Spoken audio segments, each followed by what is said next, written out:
So last week, San Francisco police announced they will be using beat cars to turn the tide against the city's notorious problem of car break-ins. And for many who have been victims or just frustrated by the problem, the first reaction might have been, it is about time.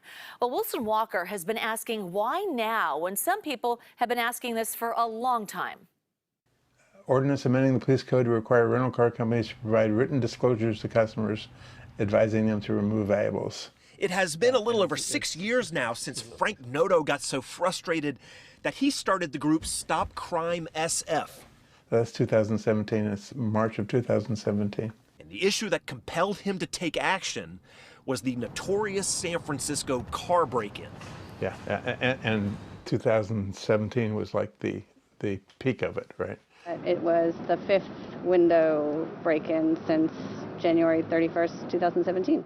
More than 31,000 break-ins that year, and it had everyone looking for answers. Bait cars were widely suggested, but Noto said police had concerns back then. One of them was a question of manpower, dedicating enough officers to make the operation work.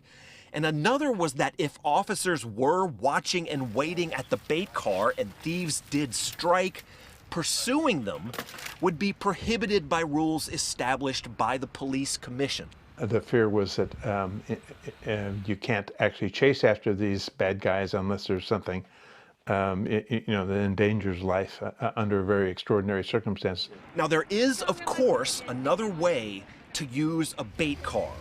The operation we've uncovered and made an arrest in yesterday is a massive global operation. May of last year, District Attorney Chase Boudin announces that his office used bait cars to track down Guac Lee, suspected of receiving some 1,000 stolen electronic items, some of which were tracked from the bait car to a Tenderloin boba shop. The primary goal, I want to be very clear, was never to arrest the people breaking into those cars. The goal of this operation was to map out the flow of stolen goods in San Francisco and beyond. They may be breaking into cars that are put out there by the San Francisco Police Department and stealing property that's put out there by the San Francisco Police Department. As for why police are just now opting to use bait vehicles on burglars or fences for that matter, that is a question the department so far has not specifically answered. It's hard to know, but it could be that technology has changed and they can track them better. A quick footnote on Guac Lee. He has since been arrested again in May of this year.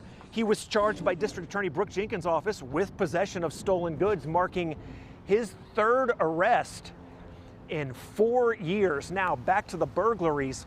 Are police going to take a page from Boudin and go after those fencing the stolen property, or will they find a way to use technology to track and identify the burglars without having to engage in a pursuit? Will this all work? We're left to speculate until perhaps there is an arrest and a prosecution. Time and the break-in numbers will eventually tell.